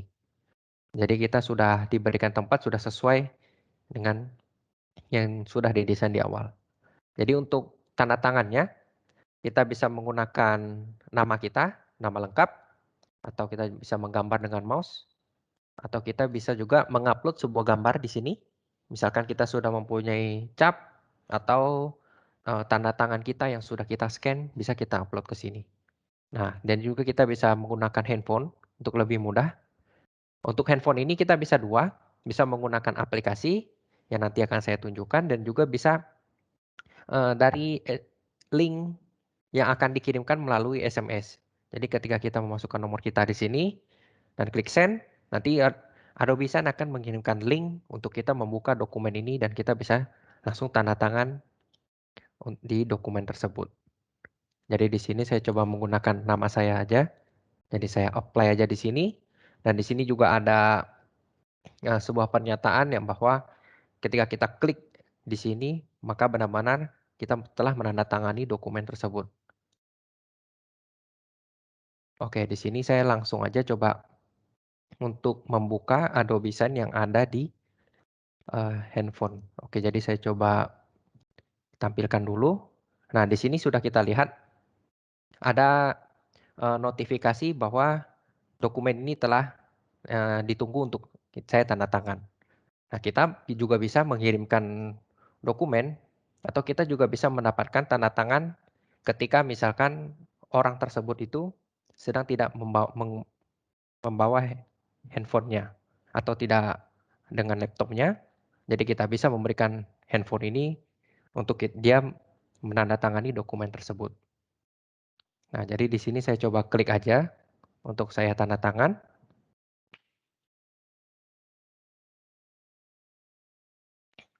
Oke, saya coba miringin. Nah, di sini untuk isian juga sudah sesuai dengan yang di awal.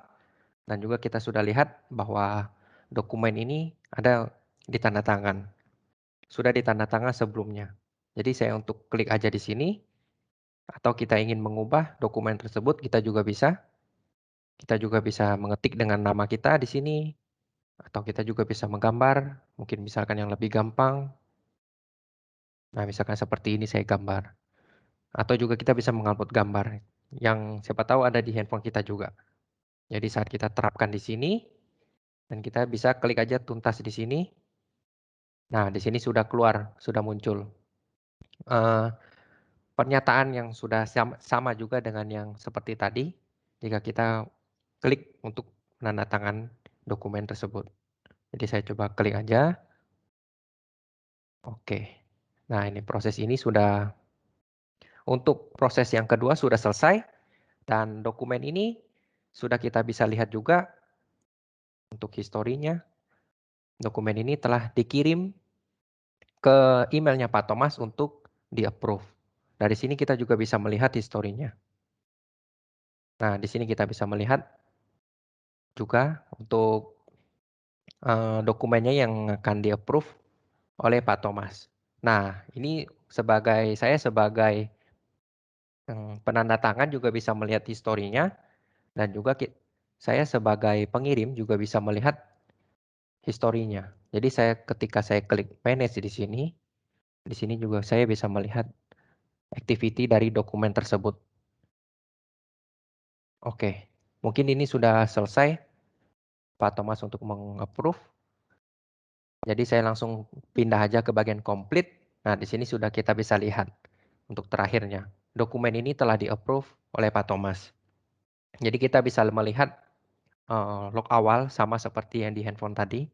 Jadi kita bisa lihat dari jam 11.25 sampai jam 11.34. Kurang lebih kita 9 menit saja kita sudah bisa mendapatkan tanda tangan dengan juga approver. Ini sangat powerful dan sangat cepat. Kita bisa melanjutkan proses ke lebih cepat daripada biasanya. Dan bagaimana untuk dokumen yang sudah kita tanda tangan, itu setiap penandatangan dan approver akan mendapatkan tebusannya bersama dengan audit reportnya. Dan juga kita sebagai pengirim juga bisa mengambil kedua data tersebut. Di sini kita bisa membuka saja untuk audit reportnya. Oke, sebentar. Mungkin ini. Dia juga bergabung. Nah, di sini kita bisa melihat ada nama dari dokumen tersebut, tanggal dari dokumen tersebut telah selesai untuk ditandatangan dan di-approve, dan juga ada transaction ID-nya. Kita bisa yang bisa digunakan itu untuk mengecek atau memvalidasi apakah tanda tangan itu benar-benar orang yang menandatanganinya. Karena di sini semua terlihat bukti dari activity dari dokumen tersebut. Dari dokumen itu dibuat, diisi, dan dimasukkan password, dikirim, dilihat, semuanya tercatat di sini dengan rapi. Bahkan tanggal, jam, dan IP address-nya semua tercatat di sini. Nah, untuk dokumennya sendiri juga sama, isiannya sudah sesuai, dan juga kita bisa melihat bahwa di sini ada juga tanda Pak Thomas telah meng-approve, dan juga kita bisa klik tanda tangan tersebut untuk kita validasi. Dia akan mencocokkan transaction ID yang ada di tanda tangan tersebut dengan yang ada di audit report. Jika sesuai, maka audit report itu bisa kita gunakan sebagai bukti bahwa dokumen tersebut telah ditandatangan oleh orang yang bersangkutan. Dan juga bersamaan juga dengan tanda tangan yang kedua, jika kita klik juga, dia akan valid. Nah, itu kira-kira begitu untuk penggunaan secara umumnya Adobe Sign. Dan juga saya akan menjelaskan sedikit, Adobe Sign itu juga mempunyai API yang bisa kita integrasikan dengan custom aplikasi kita. Jadi jika di perusahaan kita mempunyai custom aplikasi yang bisa cocok untuk mengambil REST API-nya, nah nanti bisa diintegrasikan dengan Adobe Sign. Jadi bisa kita panggil Adobe Sign-nya setelah dokumennya setelah siap untuk kita bisa kirimkan untuk kita tanda tangan. Nah, itu demonya seperti itu kira-kira. Lebih kurangnya saya mohon maaf, dan saya kembalikan aja untuk ke host ya. Terima kasih semuanya. Oke, thank you Pak Aldo. Terima kasih atas demonya. Terima kasih. Oke, nextnya ini mau ada informasi dari Mbak April ya, Mbak April dari TechPack. Jadi saya akan selamat siang semuanya. Perkenalkan, nama saya April dari TechPack Indo Informatika. Saya akan menjelaskan bagaimana Adobe Licensing Plan. Jadi Adobe itu Adobe Sign ada dua tipe. Yang pertama tipe name user, yang kedua adalah tipe transaction. Nah, kalau untuk tipe name user, itu per satu name user itu 150 transaction per user per tahun. Nah, kalau tipe transaction ini unlimited user, jadi per satu klik send. Jadi berdasarkan dokumennya seperti ini. Nah, selain tipe user dan tipe transaction, di sini juga ada tipe bisnis dan tipe enterprise. Nah, kalau tipe bisnis ini tanda tangannya lebih standar dan hanya integrasi dengan Microsoft 365. Kalau enterprise yang tadi didemokan oleh Bapak Aldo, kita bisa support mengenai workflow, kita juga bisa single sign on, kita juga bisa integrasi sama API, aplikasi yang dimiliki oleh perusahaan, dan kita juga bisa integrasi juga sama Microsoft 365 seperti itu. Nah, seperti ini. Nah, kalau untuk pricing-nya kita berdasarkan, kalau misalnya pricing nanti lebih ditanyakan lagi ke pihak bisnismen. Kalau untuk tipe name user level 1 sampai level 9 berdasarkan bisnis dan enterprise, level 2 10 sampai 49 user, level 3 50 sampai 99 user, level 4 lebih dari 100 user. Nah, kalau tipe transaction juga sama berdasarkan bisnis dan enterprise. Kalau transaksi tier 1 sampai 990 transaction, tier 2 1000 sampai 2494 99 transaction, tier 3 2500 sampai 4999 transaction, tier 4 5000 transaction. Nah, semua harga name user dan transaction semuanya berlaku selama 1 tahun. Seperti itu, cukup sekian dari saya. Bila ada pertanyaan atau ada yang kurang jelas, silahkan ditanyakan. Terima kasih. Selamat siang. Ini ada pertanyaan dari Bapak Nanang dari PT Adia Graha. Untuk Pak Poni kali ini ya, bagaimana sih cara menggunakan Power Automate di Office 365 dan apakah Power Automate ini free dengan Office 365-nya nih? Pak Poni atau Mas Angga bisa tolong bantu dijawab? Bagaimana cara menggunakan Power Automate di Office 365? Kita harus pertama login ke portaloffice.com-nya, lalu kita pilih apps Power Automate-nya, lalu akan langsung didirect ke dalam web Power Automate-nya, Microsoft Power Automate-nya. Nah, bagaimana cara kita untuk membuat sebuah flow yang baru? Kita bisa memilih menu create ini, lalu kita pilih automate cloud flow. Karena kita menggunakan flow ini dari cloud, karena kita tidak menginstal desktop flow. Nah, Power Automate juga ada yang versi desktop. Nah, kita bisa memberikan penamaan dari flow-nya, lalu seperti yang saya sudah dilakukan sebelumnya, kita juga harus menentukan flow ini akan berjalan setelah kondisi seperti apa. Apa yang men-trigger flow ini agar flow ini berjalan. Lalu ketika Bapak dan Ibu mungkin hanya ingin mencoba-coba untuk belajar, nah Bapak dan Ibu bisa memilih template-template yang sudah disediakan dari Microsoft 365 juga. Contoh ketika ingin menyimpan sebuah message di OneNote ataupun memberikan notifikasi kepada tim ketika sebuah item di-create dalam SharePoint list-nya. Jadi dari Microsoft 365 juga sudah memberikan template-template untuk penggunaan yang basic. Mungkin ingin membuat sebuah approval yang bagaimana juga sudah ada template-nya. Nah, jadi ketika ingin belajar, bisa mengikuti template-nya, ingin mengembangkan, bisa mengcustom-nya juga melalui template-nya. Nah, untuk license dan licensing-nya, Power Automate itu, kalau saya tidak salah, itu free dengan pembelian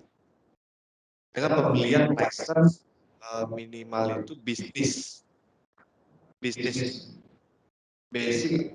Ya, bisnis basic sudah dapat itu Power Automate yang free. Namun untuk penggunaan Power Automate free, memang ada limitasinya.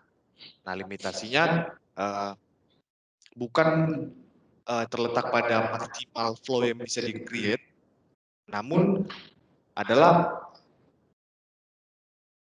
maksimal flow yang dapat di-run dalam satu waktu. Jadi untuk Power Automate, ketika kita melakukan pembelian bisnis basic, memang sudah dapat license Microsoft Power Automate. Namun ini yang free. Oke, ini ada pertanyaan untuk Adobe dari Pak Billy, PT Katamata. Apakah proses signature ini bisa berjalan bersamaan dengan flow move filenya? Maksudnya setelah menekan tombol approve otomatis signature langsung muncul pada filenya tanpa perlu mengecek link pada email lagi. Mungkin bisa dibantu jawab Pak Aldo? Iya, bisa. Tadi kan tadi seperti yang sudah didemokan oleh Pak Angga. Jadi untuk ini ya, tadi maksudnya itu tanpa membuka email ya, seperti itu ya, tadi ya. Oh, tidak bisa, karena kita memang harus membuka emailnya dulu, karena kan dari awalnya sudah dikirim. Kita memang istilahnya karena itu ingin melewati autentikasi yang pertama. Jadi itu kita tetap harus membuka email kita, lalu kita klik linknya di situ, baru kita tanda tangan dokumennya. Seperti itu. Tadi maaf tadi ada salah paham sedikit. Iya. Berarti memang membutuhkan koneksi internet ya Pak untuk menggunakan ini? Iya, betul. Untuk kita menandatangan sebenarnya tidak perlu, tapi pada saat kita setelah kita sudah mendapatkan koneksi internet, baru nanti updatean kita setelah tanda tangan itu baru bisa terkirim. Kalau untuk tanda tangan saja itu tidak perlu, iya, begitu. Untuk pertanyaan selanjutnya dari Bapak Rifki Roshid nih, untuk Pak Aldo lagi. Apakah ada fitur masa berlaku dokumen sampai kapan? Jika melebihi tanggal masa berlaku, maka tidak akan dapat diakses lagi. Ada Pak, saat kita ingin mengirim dokumennya itu kita bisa memberi sebuah deadline. Nah di fitur di Adobe Sign bernama deadline. Jadi deadline itu terserah kita ingin memberikan beberapa hari. Jika sudah lewat, dokumen itu akan dibatalkan secara otomatis oleh Adobe Sign. Oke, thank you Pak Aldo. Kita ke next question. Ini ada dari Bapak Rahmat Fatoni. Sebentar.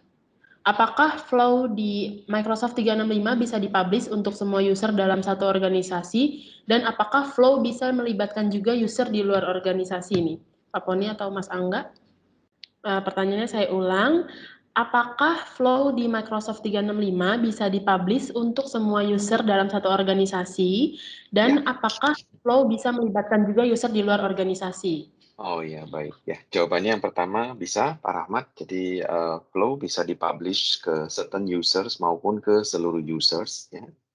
Dengan catatan setiap users itu memiliki lisensi Power Automate. Jadi kalau seluruh users itu adalah juga sudah memiliki lisensi Microsoft 365 paket apapun, misalnya bisnis basic sekalipun, maka itu tentunya sudah dapat license, jadi bisa berjalan ya. Nah, pertanyaan keduanya jawabannya tidak bisa karena Microsoft Flow pada dasarnya user yang membuat, siapa yang membuat maupun yang memakai Flow itu haruslah sama-sama memiliki lisensi. Nah, jadi artinya dalam hal ini kalau semua user tersebut adalah sama-sama memakai lisensi Microsoft 365, maka bisa. Tapi kalau user eksternal, tidak bisa. Tidak bisa berinteraksi terhadap flow tersebut. Ya, itu jawabannya. Oke. Oke, thank you Pak Poni. Ini ada pertanyaan lagi nih untuk Pak Poni dari Bapak Paulius Setiawan. Ya. Semua apps di Office 365 itu ngikut account 365-nya. Bagaimana divisi IT bikin aplikasi yang centralized, misalnya folder tempat upload dokumen di sesi demo ini? Ya, terima kasih Pak Paulius sudah ikut bergabung di sesi kita pagi menjelang siang ini, siang hari ini. Ya, jadi jawabannya, jadi kalau kita memanfaatkan Microsoft Flow atau Power Automate di dalam Microsoft 365, berarti data yang bisa terlibat di dalam flow kita harus juga ada di dalam Microsoft 365. Jadi untuk datanya ini kita bisa memilih, bisa menggunakan SharePoint kita atau menggunakan OneDrive kita. Ya, jadi kalau SharePoint berarti memastikan saja permission yang dipakai untuk menyimpan data di SharePoint itu sudah bisa diakses oleh semua user yang akan memakai flow kita. Begitu pula kalau kita menggunakan OneDrive personal kita untuk di-sharing, maka kita juga perlu memastikan bahwa data yang terlibat di dalam flow itu juga foldernya sudah di-share permission-nya kepada semua users. Jadi pada prinsipnya Power Automate ini adalah mengotomatisasi pergerakan, ya action. Tetapi selama otomatisasi itu berjalan, setiap action itu dianggap dilakukan oleh user bersangkutan. Jadi kalau di dalam flow kita ini, misalnya ada meminta user itu, di dalam flow kita misalnya ada otomatis kita bilang men-save suatu dokumen ke suatu lokasi data tertentu. Yang misalnya kita tujukan ke suatu OneDrive, folder kita ataupun SharePoint kita. Maka sebelumnya kita juga perlu memastikan folder OneDrive kita atau SharePoint kita itu permission-nya sudah dibuka untuk user bersangkutan. Begitu ya. Jadi prinsip kerjanya Power Automate ini menggunakan action seakan-akan dilakukan oleh akun user itu masing-masing. Semoga menjawab Pak Paulius. Ya, selanjutnya ada pertanyaan yang mengenai tambahan saya baca ya. Jadi kalau nggak jalan bagaimana? Ya, kalau tidak jalan, maksudnya flow-nya belum terpenuhi, dia memang akan menumpuk. Jadi that's why kita juga dilengkapi dengan suatu dashboard untuk memantau flow yang sedang berjalan. Apakah sudah dia komplit atau dia sedang stuck. Dan untuk yang stuck, kita juga bisa delete saja flow-nya jika memang untuk diperbaiki ataupun di-delete saja ya, flow-flow yang sudah nggak jalan itu. Ya, ini ada pertanyaan lagi nih untuk Bapak Aldo, sebentar. Bisakah Adobe Sign diintegrasikan dengan aplikasi internal khusus?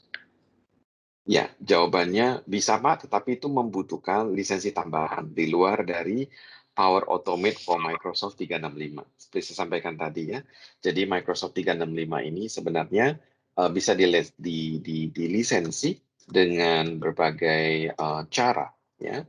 Jadi kalau kita memiliki Microsoft 365, kita sudah mendapatkan lisensi untuk Power Automate for Microsoft 365. Tetapi semua yang di-automate hanya bisa di dalam lingkup Microsoft 365 itu. Jadi tidak bisa ngobrol sama aplikasi kita di luar. Kalau kita ingin Power Automate ini berbicara atau berinteraksi dengan aplikasi kita di luar Microsoft 365, itu saatnya kita membutuhkan lisensi tambahan ya dari Power Automate. Next question ini untuk Pak Aldo nih mengenai Adobe. Apakah aplikasi seluler Adobe Sign mendukung Enterprise Mobility Management, Pak Aldo? Halo Pak Thomas, boleh bantu jawab? Iya, Pak Thomas. Iya. Oke, terima kasih. Saya sih jujur aja belum tahu persis yang disebut dengan Enterprise Mobility Management ini. Ya, tetapi basically adalah bahwa Adobe Sign ini menyediakan mobile apps-nya, di mana fungsi atau fiturnya adalah kita bisa pakai untuk mengirim dokumen, men-track dokumen, kemudian menandatangani sebuah dokumen, dan kita bisa melihat juga reportnya setelah selesai atau belum. Jadi fungsi Adobe Sign Mobile Apps ini adalah untuk memudahkan users ataupun sebagai sendernya untuk bisa melakukan signing ataupun request secara mobile di mana saja dan kapan saja. Nah, saya rasa sih jawabannya itu lebih ke fungsi utama daripada Adobe Sign yang mobile apps-nya. Fungsi lengkapnya adalah bentuk dashboard-nya. Gitu Bu Ida. Ini pertanyaan dari Bapak Ramses PT Bina Buana. Mohon izin bertanya, bisakah dibantu untuk penguraian perbandingan dengan produk sejenis lainnya? Ini mengenai Adobe ya. Kelebihan dan kekurangannya masing-masing seperti apa, termasuk legalitas pemakaiannya masing-masing software di Indonesia. Nih, Pak Thomas atau Pak Aldo, perbandingan singkatnya aja kali ya. Oke, saya mungkin bantu ya. Pertama adalah bahwa kita mesti membedakan bahwa Adobe sebagai prinsipal global atau internasional dibandingkan dengan penyedia solusi yang sejenis di Indonesia. Karena pertama dari sisi market size-nya adalah bahwa Adobe adalah secara internasional. Mereka mungkin berbeda kalau dibandingkan dengan market size yang dengan penyedia lokal yang hanya di mana marketnya hanya market Indonesia saja. Nah, jadi kalau perbandingan ini sulit. Tapi kalau kita bicara mengenai dari sisi function features, bahwa Adobe Sign adalah jauh lebih komplit, terutama adanya integrasi dan diakui ataupun rekomendasi oleh prinsipal-prinsipal global yang lainnya. Nah, kemudian dari sisi yang masalah aspek legalitas, bahwa tadi kita mendengar dari sisi pandangan dari lawyer, bahwa aspek legalitas ini tidak memandang software. Kita tahu bahwa hal-hal software aplikasi yang sosial media seperti Facebook, Twitter, kemudian juga Instagram dan sebagainya, itu adalah juga katakanlah walaupun mereka itu mungkin katakanlah tidak punya pembanding di Indonesia, tapi mereka juga bisa menjadi kasus yang bisa menjadi kasus legalitas seandainya itu disalahgunakan. Misalnya menyangkut masalah pornografi, menyangkut masalah hate speech, menyangkut masalah misalnya hal-hal yang merugikan orang lain. Nah, Adobe Sign juga sama, bahwa software dokumen atau Adobe Sign memenuhi unsur legalitas. Kita sudah mendengar tadi bahwa tidak ada unsur masalah softwarenya sendiri. Tetapi yang menjadi poin kita adalah bahwa tanda elektronik ini dijamin legal dan di undang-undang kita. Jadi terlepas daripada software apa saja, selama memenuhi unsur-unsur tadi yang sudah dijelaskan tadi. Kita satu pertanyaan lagi ya nih untuk Pak Poni atau Mas Angga. Ini ada pertanyaan dari Bapak Suharyanto. Berapa kebutuhan kecepatan internet dalam menjalankan Power Automate? Apakah ada syarat minimumnya?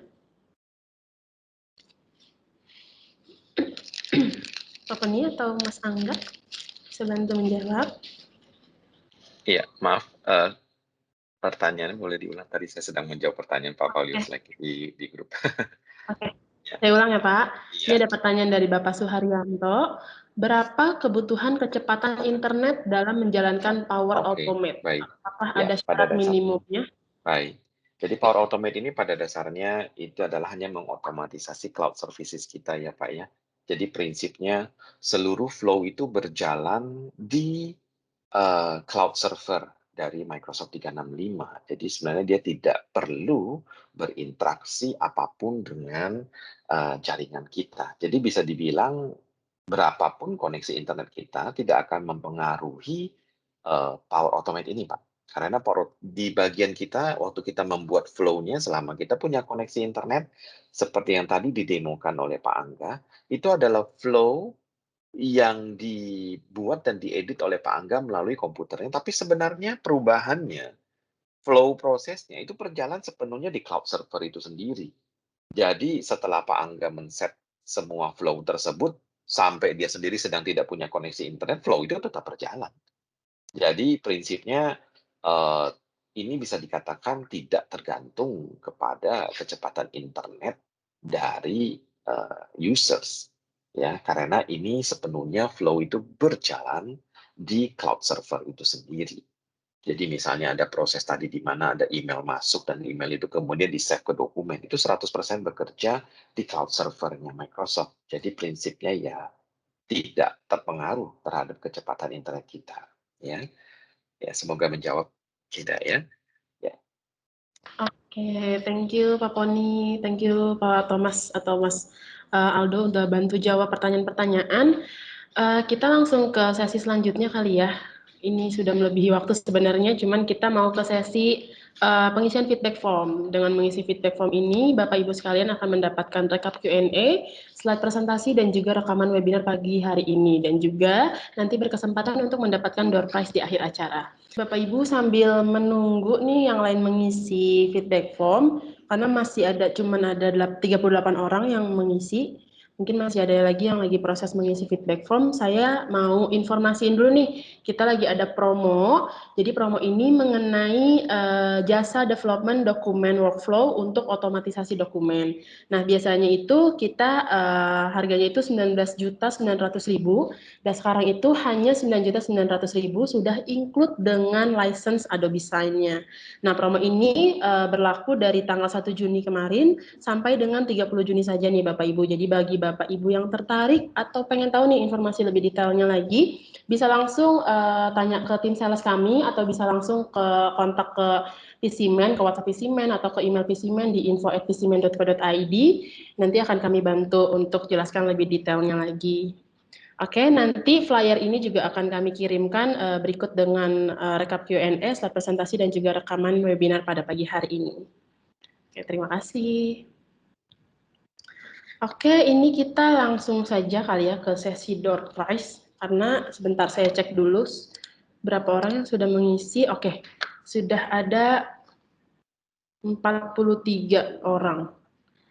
Oke, sudah ada 43 orang. Sebelumnya saya ingin menjelaskan ini mengenai peraturan dari door prize-nya ini. Jadi door prize-nya ini nanti akan ada 3 pemenang nih Bapak Ibu. 3 pemenang ini, juara pertama akan mendapatkan Rp300.000, juara kedua akan mendapatkan Rp200.000, dan juara yang ketiga akan mendapatkan Rp150.000 dalam bentuk e-wallet, saldo OVO atau saldo GoPay. Jadi dimohon dengan sangat nih Bapak Ibu tadi mengisi feedback form-nya, mengisi data yang sevalid-validnya, dan nanti setelah namanya kita putar, kita acak, jika namanya keluar namun tidak absen di kolom chat, maka saya anggap hangus. Gitu ya Bapak Ibu, jadi dimohon banget untuk standby nih untuk mendapatkan hadiahnya. Oke, Bapak Erik Satyadi nih Pak Erik. Oke, congrats Pak Billy Robertson. Bapak Rudi Hartono. Oke, ini terima kasih kepada para pemenang. Nanti untuk mengenai hadiahnya nanti akan saya hubungi untuk memvalidasi datanya. Kemudian untuk pengiriman hadiahnya 3 hari selamat hari kerja ya, Bapak-Bapak sekalian. Oke, ini kita sudah di penghujung acara. Terima kasih banyak saya ucapkan kepada para pembicara, kepada Pak Poni, Mas Angga, Bapak Thomas, Bapak Reynaldo, dan juga Mbak April. Terima kasih atas supportnya ya dari TechPack dan juga dari Microsoft. Semoga apa yang sudah kita sampaikan, kita deliver bisa menjadi informasi yang sangat bermanfaat untuk para audiens. Kemudian juga saya juga terima kasih banyak kepada para audiens yang sudah meluangkan waktunya untuk hadir bersama kami di sini. Semoga nextnya kita bisa berjumpa lagi di acara-acara selanjutnya.